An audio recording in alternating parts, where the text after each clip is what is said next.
खौफ में भौकाल स्वागत है, जहां हर कहानी डर का नया तड़का लगाती है। हम तुमको ऐसी दुनिया में घुमाएंगे जहां अंधेरे में छुपे झोल और अनजाने डर तुम्हारा इंतजार कर रहे हैं। रेडी हो जाओ, क्योंकि यहां डर तुम्हारा नया यार बनेगा।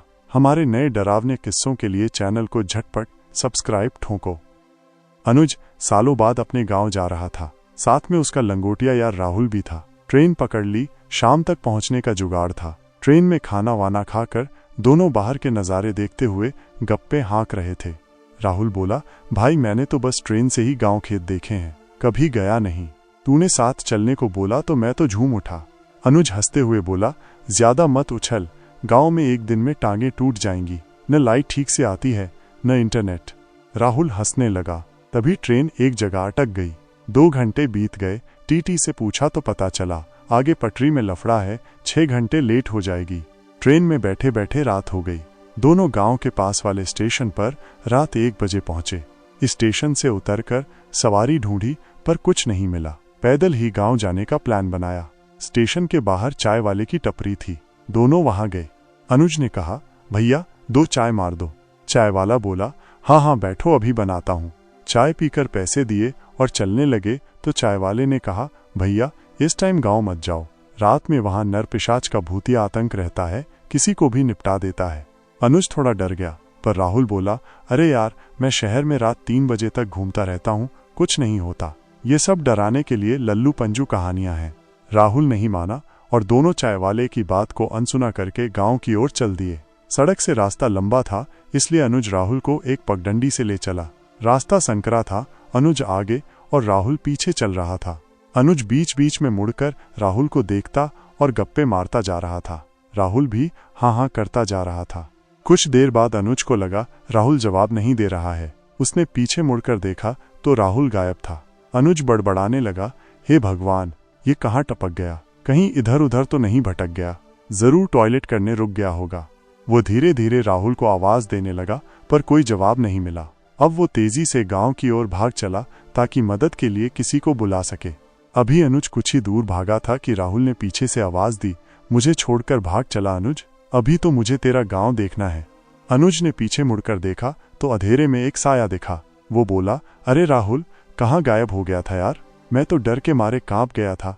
राहुल ने कहा, कहीं नहीं, बस यहीं था, चल गांव चलते हैं। अनुज ने महसूस किया राहुल की आवाज बदली हुई थी। उसने मुड़कर देखा तो राहुल की आंखें लाल थीं।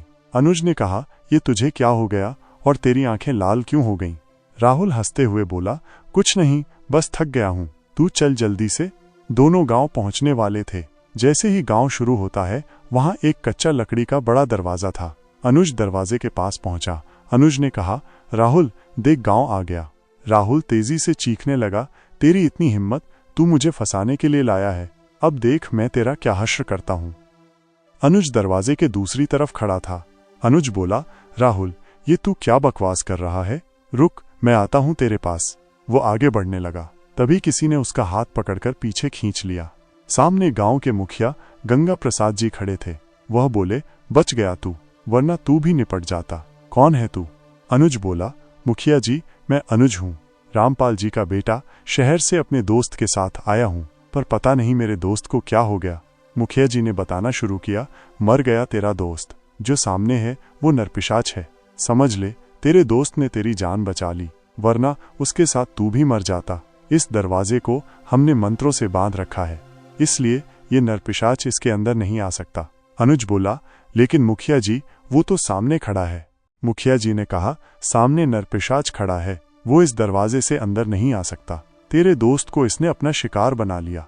शुक्र मना, जब इसका असर कम था तब वो तुझे यहाँ तक छोड़ गया। तेरी दोस्ती के कारण उसने नरपिशाच को रोक कर रखा।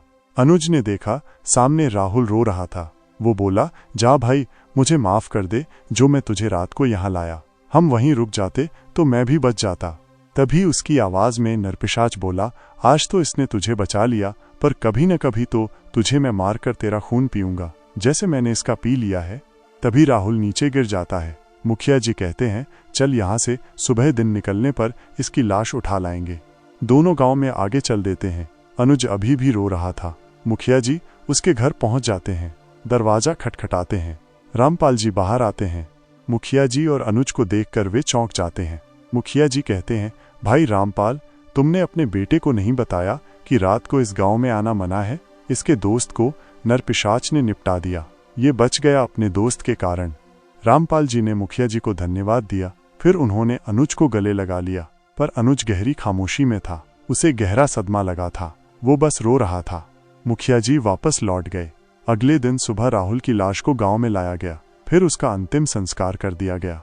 अनुज अब शहर नहीं जाना चाहता था। वो अब गांव में रहकर ही अपने दोस्त की मौत का बदला लेना चाहता था। अनुज बहुत परेशान था कि कैसे वो राहुल की मौत का बदला ले। वो गांव के बूढ़े बुजुर्गों से मिला। उन्होंने बताया कि गांव में एक तांत्रिक आया था। लोगों ने उसे बहुत मान सम्मान दिया। वो गांव वालों से पैसे लेता और टोने टोटकों की मदद से लोगों को उनकी दुश्मनी का बदला लेने में मदद करता।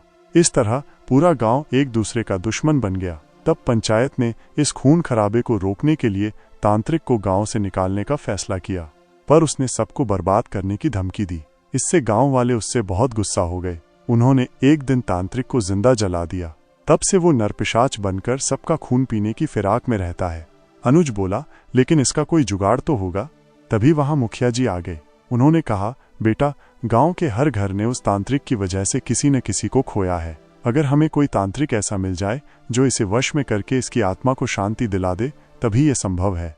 अनुज अब ऐसे किसी तांत्रिक को ढूंढने निकल पड़ा। क्या अनुज तांत्रिक को ढूंढ पाएगा? क्या तांत्रिक नरपिशाच को मुक्ति दिला पाएगा? ये जानेंगे कहानी के अगले एपिसोड में।